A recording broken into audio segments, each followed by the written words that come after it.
Bonjour tout le monde, mon nom est Noémie Couture, je suis professionnelle de recherche au CREGES. Je suis accompagnée de ma collègue coordonnatrice en transfert des connaissances, Karine Ohaillon. Je vous souhaite la bienvenue à cette première conférence CREGES de la saison intitulée Les impacts du parcours de vie des personnes lesbiennes sur leur expérience de violence dans les relations intimes et amoureuses, le revers de l'arc-en-ciel, présentée par Camille Saint-Louis, qui est une ancienne étudiante membre du CREGES et diplômée de la maîtrise en travail social de l'Université Laval. Camille est coordonnatrice de l'équipe de recherche en partenariat Alliance de recherche et d'action pour le bien-être et le soutien des familles du Québec arabesque et intervenante psychosociale dans l'organisme Carrefour des proches aidants de Québec. Donc, merci d'avoir accepté de venir présenter ton projet de maîtrise avec nous. Donc, sans plus tarder, voici une petite description de sa conférence d'aujourd'hui. Donc, à partir d'entretiens menés avec des participantes âgées de 20 à 60 ans, cette présentation va permettre de mettre en lumière les formes, manifestations et conséquences de la violence dans les relations intimes et amoureuses, les stratégies d'adaptation mobilisées et les liens entre les trajectoires de vie et les expériences de violence. Donc, c'est une conférence qui offre un regard essentiel sur des réalités qui sont encore peu explorées là, encore aujourd'hui. Donc, juste un petit rappel qu'on aura une période de questions à la toute fin, après la conférence de Camille. Mais si vous avez des questions en cours de route, vous pouvez les inscrire dans la section Q&R juste en bas de l'écran. Euh, et on va les poser là, seulement à la toute fin là, de la présentation. Quand vous posez vos questions, ce serait intéressant de vous nommer et préciser votre titre d'emploi aussi pour contextualiser votre question. Et finalement, l'attestation et le matériel post-conférence qui inclut l'enregistrement du webinaire, le PowerPoint et des ressources additionnelles s'il y en a aussi, vous sera envoyé par courriel dans un délai de 7 jours environ. Donc, sans plus tarder, Camille, je te laisse la parole pour ta présentation. Merci beaucoup. Merci beaucoup, Noémie. Bonjour tout le monde. Comme Noémie l'a dit, je m'appelle Camille Saint-Louis. Dans le fond, moi, j'ai fait un mémoire qui porte justement sur la violence vécue dans les relations intimes et amoureuses chez les personnes lesbiennes. Donc, aujourd'hui, je vous propose, dans le fond, de présenter quelques-uns de mes résultats. Voici un peu ce que j'ai préparé là, pour la présentation aujourd'hui. Donc, je vais commencer par vous parler, premièrement, c'est quoi la violence dans les relations intimes et amoureuses, vous mettre un peu en contexte ensuite de la situation. Vous parler très, très brièvement du parcours de vie, qui est l'approche que j'ai utilisée. Je vais vous parler un peu de comment la recherche a été mise en place, puis par la suite, je vais vraiment me concentrer plus sur les résultats qui sont ressortis dans le fond dans mon mémoire. Comme vous avez pu l'entendre, moi aussi, je suis intervenante dans le fond, ce qui fait en sorte que j'ai décidé d'axer un peu les résultats que je vais vous présenter sur des choses qui vont être intéressantes dans le fond pour les personnes qui sont intervenantes aussi ici, pour pouvoir un peu vous accompagner. Sachez que les résultats que je vous présente, c'est pas une recherche qui a été faite exprès sur les façons d'intervenir, mais je vous amène un peu des pistes de réflexion là, par rapport à ça. Donc, premièrement, définition acronyme. Je vais parler de violence dans les relations intimes et amoureuses, ce que je vais nommer souvent dans le PowerPoint le VRIA. Donc, je vous l'ai mis ici là, pour que vous puissiez le savoir. Donc, ça fait référence, enfin, à tout comportement qui peuvent se manifester sous forme physique, psychologique, sexuelle, économique ou encore spécifiques à l'orientation sexuelle, l'identité ou l'expression de genre, qui vont survenir entre des personnes liées de façon intime, amoureuse ou conjugale, dans le passé ou actuellement, et qui vont entraîner des conséquences négatives sur l'autre partenaire. Cette définition-là, elle a été choisie pour être inclusive dans le fond de toutes les formes de relations qui peuvent exister, puis sortir un peu aussi du contexte de violence vécue par les femmes et engendrée dans le fond par les hommes. Maintenant, personne lesbienne, c'est une expression que j'ai utilisée aussi, dans le fond, pour être inclusive de la diversité des identités de genre des personnes qui ont fait partie, dans le fond, de mon étude. Donc, je vais parler de personnes lesbiennes parce que vous allez le voir tantôt, Je n'ai pas que des femmes cisgenres dans mon échantillon. Donc, c'était important pour moi de parler de ça. Dans le PowerPoint, ça se peut que vous voyez PL parfois. C'est personnes lesbiennes. Et finalement, orientation sexuelle, identité, expression de genre. L'acronyme OSIEG va être assez souvent aussi dans le PowerPoint là, pour que ça soit plus, moins dense comme diapositive. Donc, pour la mise en contexte. La violence conjugale, ce que moi j'appelle violence dans les relations intimes et amoureuses, ben, c'est une problématique sociale au Québec qui a été reconnue dans les années 70. J'en ai un peu parlé tantôt, mais dans le fond, cette violence-là, au départ, elle a été un peu conceptualisée comme étant engendrée par un homme envers une femme. À mon avis, cette façon-là de voir la violence conjugale ou de la conceptualiser peut parfois venir influencer comment on va voir le dépistage, parce que justement, il y a des façons un peu précises qu'on voit cette violence-là qui peut se manifester différemment dans d'autres configurations, dont auprès des personnes lesbiennes. Au niveau plus de quoi ça a l'air, cette violence-là. Au niveau des pourcentages, il y aurait 43% des femmes qui seraient victimes de violences conjugales, contrairement à 35% des hommes. Donc, on voit que c'est une problématique qui est plus, que les femmes vivent plus.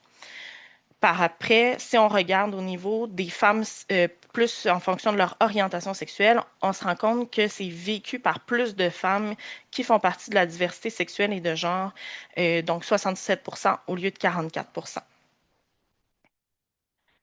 Quand j'ai fait ma recension des écrits, dans le fond, moi, ce que je me suis rendu compte, c'est que ben, vous avez ici une représentation un peu de à quel point j'ai trouvé des études qui portaient sur les formes de violence qui sont décrites ici, donc physique, psychologique, sexuelle.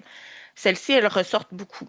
Par contre, au niveau économique, j'en ai pas trouvé qui parlait spécifiquement des personnes lesbiennes.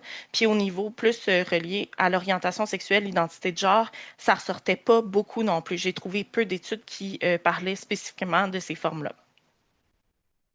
Au niveau des conséquences, c'est un peu la même chose. Donc, beaucoup de conséquences psychologiques, physiques qui sont rapportées. Il n'y en a pas, par contre, que j'ai trouvé qui parlaient vraiment des conséquences plus spécifiques à l'orientation sexuelle ou à l'identité de genre. Pour moi, ça pose une question quand même importante. C'est comment on peut dépister cette violence-là qui est vécue par les personnes lesbiennes s'il n'y a pas d'études, dans le fond, qui portent spécifiquement sur ces aspects-là. Quand on parle après ça de stratégie d'adaptation, qui est un second point que je vais aborder, moi, il y a seulement deux stratégies d'adaptation que j'ai trouvées dans les études qui parlaient un peu des personnes lesbiennes. Donc, il y avait le fait de répliquer à la violence, donc en blessant l'autre, en essayant de se défendre ou en essayant de faire cesser la violence. Puis, il y avait aussi la recherche d'aide, qui était aussi dans le but de soit faire cesser la violence ou de sortir de la relation.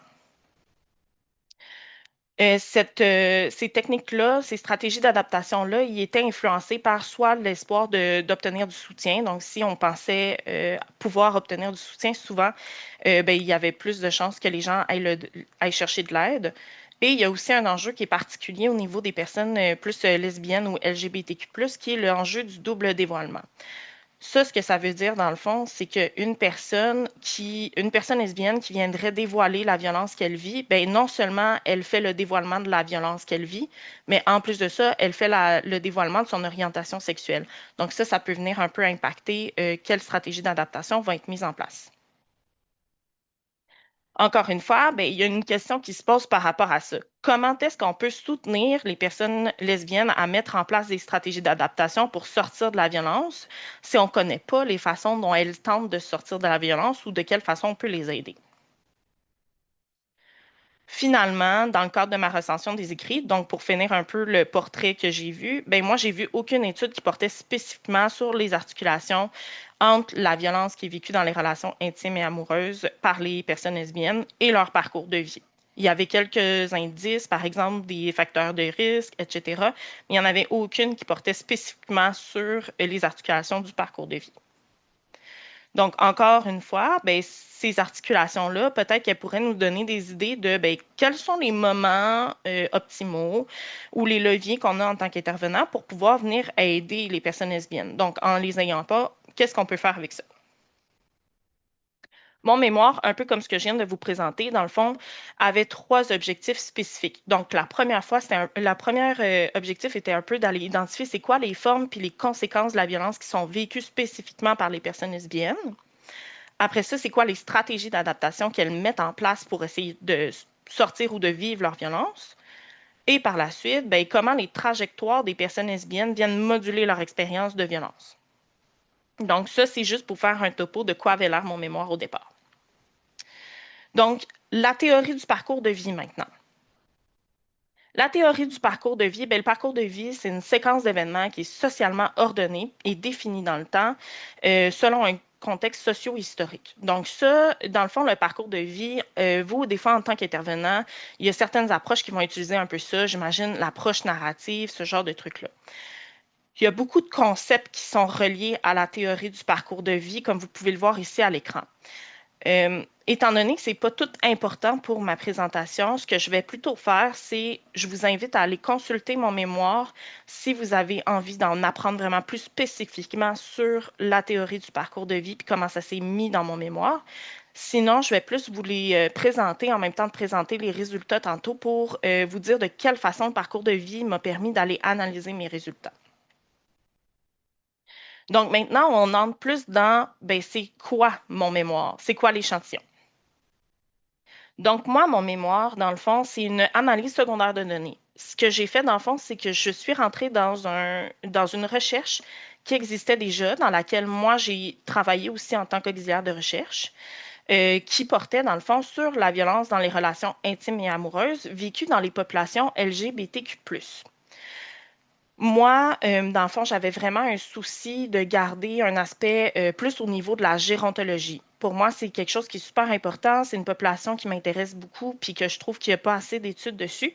Donc, ce que j'ai fait, comme vous allez le voir après, c'est que moi, j'ai pris un peu, j'ai regardé les échantillons. Il y avait à peu près 60 entrevues, là, 60 participants à cette étude-là. Donc, j'ai regardé quelle population avait les personnes les plus âgées et les personnes les plus jeunes. J'ai fait un échantillonnage par contraste, qu'on va dire. Donc, dans le cadre de mon mémoire, j'ai pris 14 des entrevues qui ont été faites. J'ai pris les 7 plus jeunes, qui étaient toutes des personnes lesbiennes, et les 7 plus âgées aussi. Donc, mes plus jeunes sont âgés entre 20 et 29 ans, et mes plus âgés entre 45 et 60 ans. C'était ma façon d'essayer d'aller un peu plus vers le côté gérontologique de la chose. Comme vous pouvez voir là, au niveau plus des identités de genre, comme je vous le disais tantôt, ben, au niveau des plus jeunes, on a deux femmes cisgenres. Ça veut dire qu'ils s'identifient au genre qui a été assigné à la naissance. On avait deux femmes trans non-binaires, puis on avait trois personnes non-binaires. Au niveau des plus âgés, on avait six femmes cisgenres et une femme trans non-binaire. Donc, c'est juste pour vous montrer un peu de quoi a l'air, dans le fond, les gens qui ont été interrogés. Ça ici, j'en parlais pas très en profondeur, mais dans le fond, c'est un peu l'échantillon des partenaires de ces personnes-là. Donc, comme on peut le voir, il y a des orientations sexuelles divergentes des deux côtés. Donc, ça, c'est les petits drapeaux que vous voyez. Puis, c'est la même chose au niveau aussi des identités de genre qui sont plus les petites formes là, comme femmes, hommes, etc.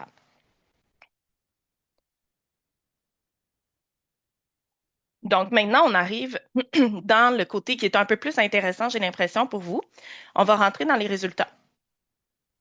Donc, premièrement, j'aimerais simplement vous dire, moi, c'est les résultats que je vais vous présenter, vous allez voir, il y a un code de couleur. Lorsque les résultats sont écrits en vert, ça veut dire que ça a été majoritairement rapporté par des personnes de moins de 30 ans, donc par la cohorte plus jeune. Lorsque c'est en bleu, ça veut dire que ça a été rapporté majoritairement par les personnes de 45 ans et plus. Lorsque c'est comme en genre de rose foncé, ça veut dire que ça a été rapporté également entre les deux. J'ai voulu vous présenter ça un peu par contraste parce que je trouve qu'il y a quelque chose d'intéressant qui s'en dégage. On va en reparler plus tard. Par contre, il faut prendre en considération que malgré ce contraste-là que je fais, parfois, ce n'est pas des grandes différences entre les deux cohortes. Donc, parfois, ça va être une différence d'une personne. Parfois, c'est des différences plus importantes aussi. Je vous invite à consulter mon mémoire si jamais vous voulez en savoir davantage sur à quel point c'est différent ou quand même rapproché dans ces contrastes-là. Donc, au niveau des formes de violence, Dans le cadre de mon mémoire, j'ai réussi à trouver 6 catégories de formes de violence. Donc, physique, psychologique, sexuelle, économique et matérielle, subies par les enfants et reliées à l'orientation sexuelle, identité ou expression de genre. Comme vous pouvez le voir en ce moment, à travers ces 6 catégories-là, il y en a 5 qui ont été rapportées par plus de personnes âgées de 45 ans et plus. Aujourd'hui, je vais me concentrer plus à ce qui est lié par rapport à l'orientation sexuelle ou l'identité de genre, parce que, à mon sens, au niveau des autres formes de violence, c'est plus facile d'aller chercher dans des études qui ont moins porté sur les personnes lesbiennes. Si jamais vous êtes intéressé, allez voir mon mémoire. Il y a plein de citations qui sont en lien avec ça, puis sont toutes décortiquées. Les violences qui ont été liées plus à l'orientation sexuelle ou à l'identité de genre, il y a 4 manifestations, dans le fond, qui sont ressorties. Donc, il y avait le dénigrement de l'orientation sexuelle ou de l'identité de genre, l'atteinte à la réputation et l'exclusion des milieux lesbiens, l'instrumentalisation de l'orientation sexuelle, identité ou expression de genre, et le dévoilement de l'orientation sexuelle. Je vais maintenant vous présenter un peu plus des extraits pour rendre ça un peu plus concret. Donc, au niveau du dénigrement lié à l'orientation sexuelle ou l'identité et expression de genre, ce que je me suis rendu compte, c'est que lorsque j'essaie de rediviser ça en deux, soit orientation sexuelle, soit identité et expression de genre, c'est que lorsque je regarde identité et expression de genre, donc le dénigrement relié à ça plus spécifiquement, ça a été rapporté uniquement par les personnes lesbiennes qui étaient dans la cohorte plus jeune. Donc, comment ça se déploie ça? Bien, dans le fond, on a Léonie, femme cisgenre de 24 ans, qui nous dit ici que sa partenaire la dévalorisait quand je portais des trucs féminins. Elle valorisait extrêmement quand je portais des vêtements ou des styles plus masculins. Puis si je portais quelque chose de trop féminin, elle me faisait sentir ridicule. Donc ici, on a un exemple de quoi ça peut avoir l'air, le dénigrement relié un peu plus à l'identité ou l'expression de genre. Comme je vous disais, quand on sépare ça en deux, encore dans le dénigrement, quand on se concentre sur l'orientation sexuelle, ben, on se rend compte, dans le fond, que c'est juste les personnes plus âgées qui en ont rapporté. Donc, ici, on a Kim, femme en questionnement non-binaire de 47 ans, qui nous dit que sa partenaire, elle avait des idées préconçues, je pense. Du sexe lesbien, c'est ça, c'est pas ça. Parce que si on fait ça, c'est parce que quelque part, on est presque hétérosexuel. Donc, sa partenaire avait des propos dénigrant un peu les formes d'actes sexuels qui, elle considérait comme étant plus hétérosexuels. Donc, qui sortaient de l'orientation sexuelle lesbienne. Donc, ça ressemble à ça pour le dénigrement. Ensuite, au niveau de la manifestation de l'atteinte à la réputation et l'exclusion des milieux lesbiens, on a Annick, femme cisgenre de 58 ans, qui nous dit qu'elle, elle a perdu des contacts de 40 ans. Mon ex-partenaire et ses amis, elles ont fait du salissage dans le milieu lesbien. On m'a dit qu'elles ont dit que j'avais été violente. C'est ça qui a fait en sorte que les gens ont arrêté de me parler. Donc, Annick a vécu quand même une situation particulière. Dans le fond, son ex-partenaire s'est allié avec d'autres de ses amis, les amis de l'ex-partenaire, pour faire de la violence envers Annick, puis entre autres en allant rapporter des rumeurs, dans le fond, dans les milieux lesbiens. Maintenant, quand on regarde au niveau de l'instrumentalisation de l'orientation sexuelle ou de l'identité expression de genre, on a le même phénomène qui s'est passé là, dans le dénigrement. Donc, quand on divise ça au niveau de l'identité ou de l'expression de genre, au niveau de cette instrumentalisation-là, c'est les personnes, dans le fond, plus jeunes qui vont le rapporter. Ici, on a Laurie, personne queer de 27 ans, qui nous dit le fait que je transitionne, que j'ai un corps non normatif, c'était vu comme quelque chose de très positif, mais tellement positif des fois que j'en avais un peu marre. Je n'ai pas envie que ça soit mentionné dans ce souper où on va. Donc, il y avait un peu cette instrumentalisation-là par sa partenaire qui utilisait un peu son identité expression de genre, un peu comme petit plus value.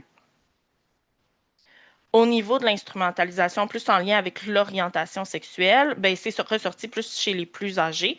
Donc, ici, on a Barbara, femme cisgenre de 49 ans, qui dit que sa partenaire, elle voyait mon fils comme une possession. Il était brillant, il était beau. Donc, c'est sûr que quand on se montrait en tant que famille lesbienne, avec le fils issu de parents divorcés, On était la petite famille parfaite recomposée. Donc, encore une fois, un peu la même chose. C'était comme quelque chose de positif qui était utilisé, dans le fond, par sa partenaire pour un peu se mettre un peu en valeur. Finalement, la dernière manifestation par rapport aux formes de violence liées à l'orientation sexuelle et l'identité de genre, c'est le dévoilement de l'orientation sexuelle. On a Célia, femme cisgenre de 48 ans, qui nous explique dans le fond qu'elle, elle a été obligée d'avouer son orientation sexuelle à son père d'une façon qu'elle ne voulait pas. Donc, elle a comme été un peu forcée de dire à son père qu'elle était lesbienne, puis elle, ça l'a terrorisée. Maintenant, si j'embarque dans les conséquences qui sont liées à la violence qui est vécue par les personnes lesbiennes, on a un peu la même chose qui se produit. Donc, j'ai 6 catégories encore de conséquences. On a les conséquences physiques, psychologiques, liées à la vie intime ou amoureuse, liées avec le réseau social, les sphères scolaires ou professionnelles, économiques et matérielles, et encore une fois, liées à l'orientation sexuelle, identité, expression de genre. Un peu comme avec les formes de violence, on voit que majoritairement, ces conséquences-là, ces catégories-là ont été rapportées par plus de personnes âgées de 45 ans et plus. Encore une fois, je vais me concentrer sur celles qui sont liées à l'orientation sexuelle, identité ou expression de genre. Donc, on avait 2 manifestations de ces conséquences-là, 2 sous-catégories. On a la remise en question de son orientation sexuelle ou identité et expression de genre, puis on a l'altération des possibilités de socialisation dans les milieux LGBTQ+. Par rapport à la remise en question de l'orientation sexuelle, identité, expression de genre, on a le même phénomène que dans les formes de violence, qui est le fait qu'il y a une division entre quand c'est relié à l'identité, expression de genre ou avec l'orientation sexuelle. Donc ici, par rapport à l'identité, expression de genre, c'est ressorti par davantage de personnes âgées de moins de 30 ans. Donc ici, on a Laurie, personne queer de 27 ans, qui dit qu'elle j'ai eu une grosse crise identitaire. Ça a retardé aussi ma transition parce que ça n'a pas été bénéfique à ma sécurité. Donc, grosso modo, la violence qu'elle a vécue, ça a eu pour conséquence de ralentir sa transition. Maintenant, quand on regarde la remise en question plus de l'orientation sexuelle, c'est ressorti davantage chez les personnes âgées de 45 ans et plus. Ici, on a Magali, femme cisgenre de 59 ans, qui dit tant qu'à être avec des femmes puis de vivre de la jalousie, je pourrais peut-être trouver un gars avec qui ça irait bien. Donc ça, c'est quelqu'un qui, au départ, nous disait qu'elle était vraiment intéressée que par les femmes, puis par la suite, elle s'est dit, ben, tant qu'à vivre de la violence dans mes relations, pourquoi pas, dans le fond, aller vivre une relation hétérosexuelle. Donc, on a aussi cette remise en question-là ici. La deuxième catégorie de conséquences, c'est l'altération des possibilités de socialisation dans les milieux LGBTQ+. Tantôt, on avait Annick, femme cisgenre de 58 ans, qui nous disait qu'il y avait eu du salissage dans ces milieux qui a fait en sorte qu'elle a perdu dans le fond, c'est ça, elle avait vécu ça. Donc, ici, on a un peu la conséquence de ça. Donc, elle explique que dans le fond, les gens qui faisaient de la violence, ben, c'était des filles qui étaient militantes féministes. C'était ma communauté, ma famille. Ça a été une trahison épouvantable. Donc ça a vraiment eu un impact sur Annie qui, dans le fond, a changé d'avis par rapport à sa communauté, du moins qui était moins encline à aller voir sa communauté. Donc, si on reprend tout ça, parce que là, je vous ai présenté beaucoup quand même de manifestations de violence, de conséquences, si j'essaie de faire un genre de wrap-up par rapport à tout ça, ben, j'ai 2 constats qui ressortent. Premièrement, au niveau des formes et des conséquences qui ont été rapportées, ben, ils ont toutes été rapportés davantage par des personnes âgées de 45 ans et plus quand on regarde ça de façon générale. Le deuxième constat, c'est que quand on regarde les manifestations ou les conséquences qui sont liées spécifiquement à l'orientation sexuelle, identité ou expression de genre, si on divise ça par orientation sexuelle ou identité, expression de genre, il y a l'air d'avoir une division entre les 2 cohortes. Donc, les plus jeunes vont plus rapporter ce qui est en lien avec l'identité, expression de genre, tandis que les plus âgés vont plus rapporter ce qui est en lien avec l'orientation sexuelle ou l'orientation sexuelle. Donc, ma recherche étant quelque chose d'assez exploratoire, j'ai pas grand-chose à vous dire à part de vous dire, ben c'est quand même intéressant de voir ça. Il faudrait qu'on fasse plus de recherches pour essayer d'aller voir qu'est-ce qui se passe concrètement par rapport à ça. par rapport aux résultats que je viens de vous présenter actuellement, mon but un peu, c'est de vous donner des petits cues de vous en tant qu'intervenant, ben, de quoi ça a l'air la violence qui est vécue par les personnes lesbiennes pour être capable de mieux la dépister si jamais il y a des gens qui viennent vous parler par rapport à ça. Donc, je vous laisse cette petite réflexion-là par rapport à ça.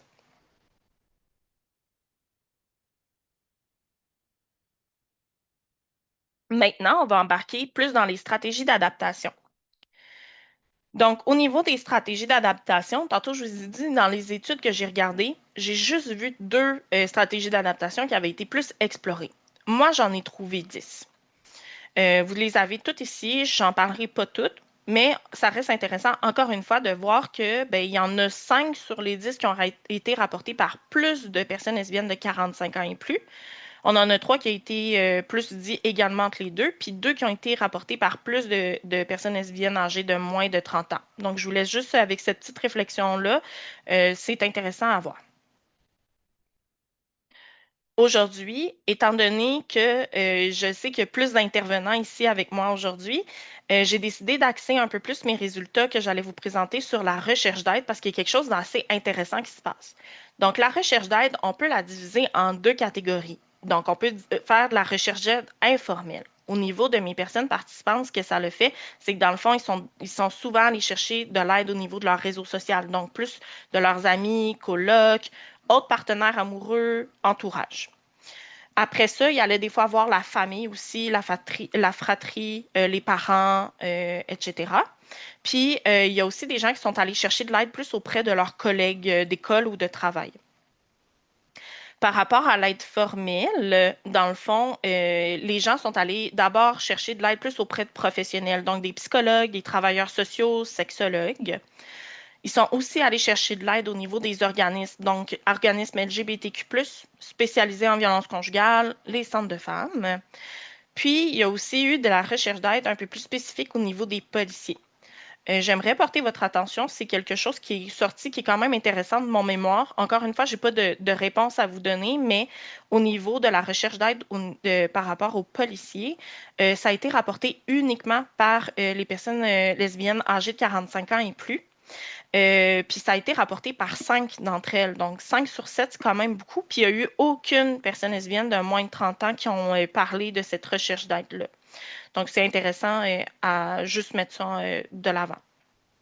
Donc maintenant, pourquoi les personnes lesbiennes sont allées des fois plus chercher de l'aide informelle ou de l'aide formelle? Au niveau de la recherche d'aide informelle, dans le fond, ce qui est ressorti, c'est que les gens allaient chercher, dans le fond, c'était des fois la recherche d'aide informelle devenait un levier pour aller chercher de l'aide informelle.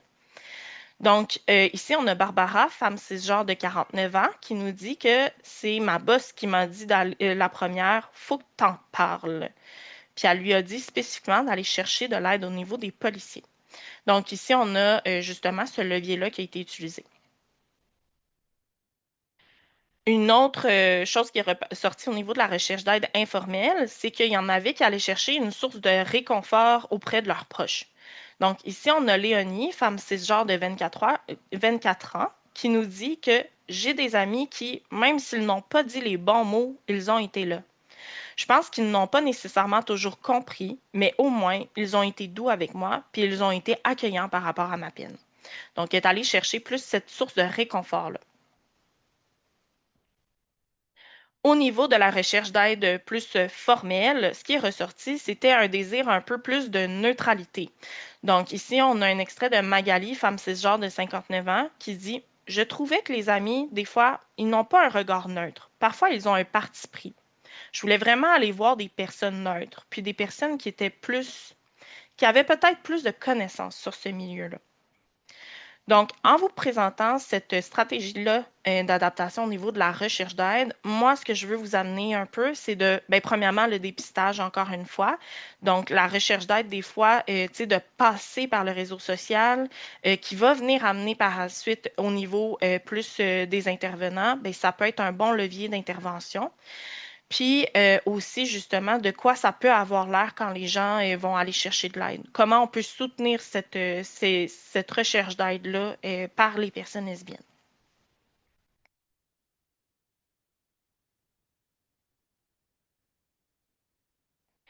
J'embarque maintenant à ce que plus par rapport au parcours de vie, puis à l'articulation entre le parcours de vie et l'expérience de violence.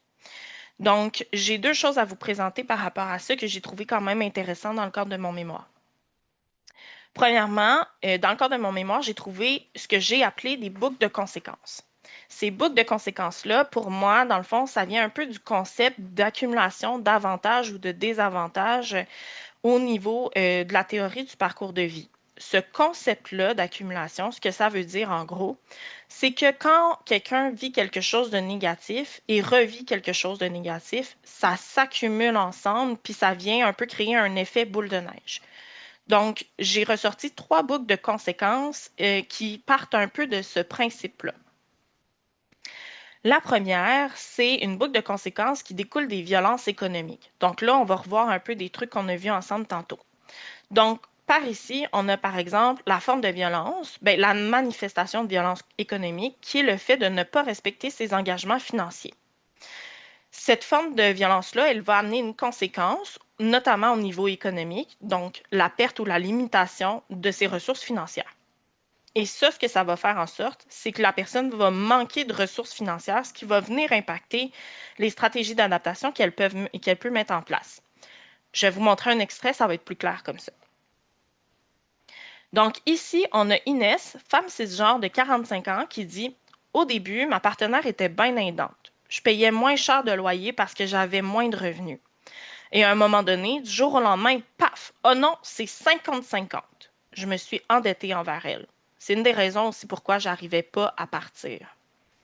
Donc ici, on a Inès, dans le fond, qui nous dit, ben, au départ, elles avaient un arrangement financier plus équitable par rapport à leurs revenus.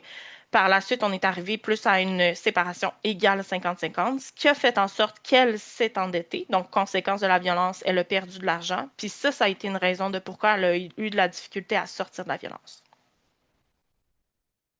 Une autre boucle de conséquences découle plus des violences psychologiques.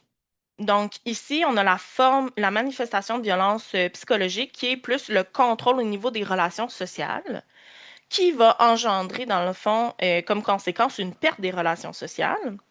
Et ça va faire en sorte que dans les stratégies d'adaptation, tantôt on parlait de recherche d'aide informelle, ben, ça va être plus difficile d'aller parler à son réseau de la violence qu'on vit. Encore un extrait pour mieux comprendre. Ici, on a Célia, femme cisgenre de 48 ans, qui nous dit: je n'ai pas communiqué avec ma meilleure amie pendant 10 ans. Je me suis aperçue que j'avais beaucoup pleuré sur mon sort pendant un an ou deux. Les gens n'aiment pas ça, les gens vous fuient. Donc ici, on a un peu la conséquence de la violence qui est, ben, étant donné qu'elle a vécu la violence, elle s'est comme un peu éloignée de son réseau, puis ça a été plus difficile par la suite de parler à ses amis. Ça lui a pris 10 ans avant de revenir. Finalement, on a aussi une boucle de conséquences qui découle des violences qui sont reliées à l'orientation sexuelle, identité ou expression de genre. Donc, ici, on a la manifestation de violence qu'on a parlé tantôt, l'atteinte à la réputation ou l'exclusion des milieux lesbiens, qui peut amener, dans le fond, une exclusion des milieux de socialisation LGBTQ+. Puis ça va faire en sorte que les personnes vont avoir plus de difficultés à aller chercher de l'aide auprès de ces mêmes milieux-là. Donc ici, on a Annick. Vous vous souvenez, tantôt on en a reparlé. C'est la dame qui a perdu, dans le fond, des contacts de 40 ans qui avait eu le salissage de milieu. Donc, elle, ce qu'elle dit, c'est: je n'allais plus dans ma communauté à rien. La journée de la visibilité lesbienne, Pride, moi qui avais été dans les premières Pride en avant avec des pancartes dans les premières années. Donc, elle, ça l'a vraiment exclue de ces milieux-là, puis ça l'a fait en sorte qu'elle a moins pu aller socialiser avec ces milieux-là, aller chercher de l'aide, etc. Par rapport aux boucles de conséquences, les pistes de réflexion que je vous amène, parce que j'ai pas de solution encore une fois, mais je trouve ça intéressant quand même. Par rapport à la boucle de conséquences plus au niveau économique, ben, si on essaie de regarder ça sur un plan plus d'intervention, ben, ce qui peut venir un peu en tête, c'est, ben, étant donné que les personnes lesbiennes semblent que si elles ont moins d'argent, si elles s'appauvrissent dans leur relation, elles ont plus de difficultés à sortir de leur relation, ben, ça serait peut-être de mettre en place des mesures financières. Au niveau des boucles de conséquences plus psychologiques, dans le fond, de miser sur le maintien du réseau social ou du filet de sécurité, ben, ça pourrait être quelque chose qui serait aidant pour se servir de ça ensuite là, comme levier pour pouvoir venir aider au niveau de l'intervention. Finalement, la boucle de conséquences plus liée à l'orientation sexuelle ou l'identité de genre, ça serait plus peut-être d'aller faire de la prévention par rapport à la violence vécue dans les relations intimes et amoureuses chez les personnes lesbiennes, directement dans les milieux LGBTQ+, pour venir en aide, dans le fond, pour venir supporter ces personnes-là et pouvoir un peu sensibiliser les milieux. Par rapport à ça, je tiens à nommer qu'au Québec, ici à Montréal, on a le Centre de solidarité lesbienne qui offre des services directement aux personnes lesbiennes, dans le fond, qui vivent de la violence dans les relations intimes et amoureuses. Donc, c'est quand même une ressource intéressante à connaître. Le dernier point que je voulais aborder avec vous, un autre concept au niveau de la théorie du parcours de vie, ça va être les points tournants. Donc, les points tournants, c'est un peu, dans le fond, quand on a une trajectoire. Donc, la trajectoire, ça peut être, par exemple, moi, ma vie, ma trajectoire de violence conjugale, je la vis comme ça. Puis, à un moment donné, il peut y avoir quelque chose qui va se passer, qui va comme scinder ou casser un peu cette trajectoire-là, qui va lui donner un nouveau tournant. Donc, ça va être un peu les moments charnières qui vont arriver, qui vont peut-être avoir des impacts dans le fond sur cette trajectoire-là. Donc, je veux parler de 3 points tournants avec vous qui vont venir un peu impacter les stratégies d'adaptation que les personnes lesbiennes vont mettre en place. Donc, il y a 3 points tournants que moi j'ai trouvés dans mon mémoire. Il y en a probablement plein d'autres. Mais la première, c'est dans le fond de prendre conscience qu'on vit de la violence. La deuxième, c'est de prendre conscience qu'un enfant vit de la violence. Et le troisième, c'est les ruptures. Au niveau de la prise de conscience de la violence, ce qui va venir un peu impacter la prise de conscience, du moins chez mes participantes, ça a été, dans le fond, l'apparition de nouvelles formes de violence. Donc, premier épisode de violence physique, par exemple. Ou encore l'émergence de conséquences plus sévères ou plus visibles. Ce que ça l'a fait, dans le fond, chez ces personnes-là, c'est qu'elles ont mis plus de stratégies d'adaptation en place. Donc, dans ces moments, ces points tournants-là, elles ont commencé à plus mettre en place leurs limites, à aller chercher de l'aide pour sortir de la violence ou de tenter de sortir de la violence.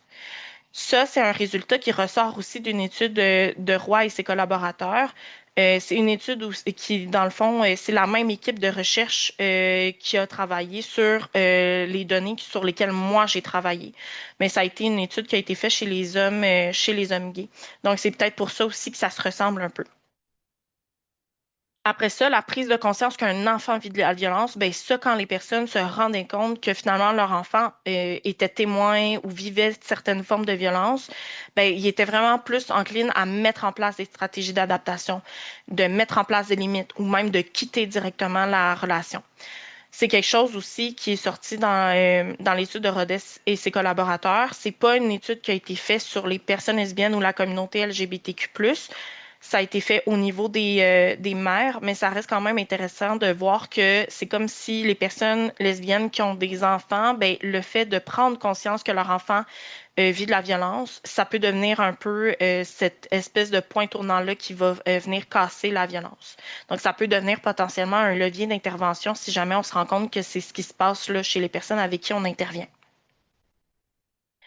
Finalement, au niveau du point tournant des ruptures, les ruptures se divisent un peu en 2 catégories. Donc, on a les micro-ruptures qui sont plus une pause relationnelle, par exemple, et on a les séparations qui sont vraiment plus la rupture finale dans le fond de la relation.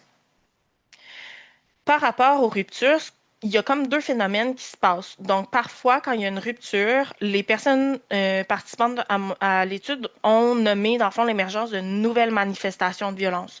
Donc, c'est à ce moment-là qu'on voyait plus de harcèlement.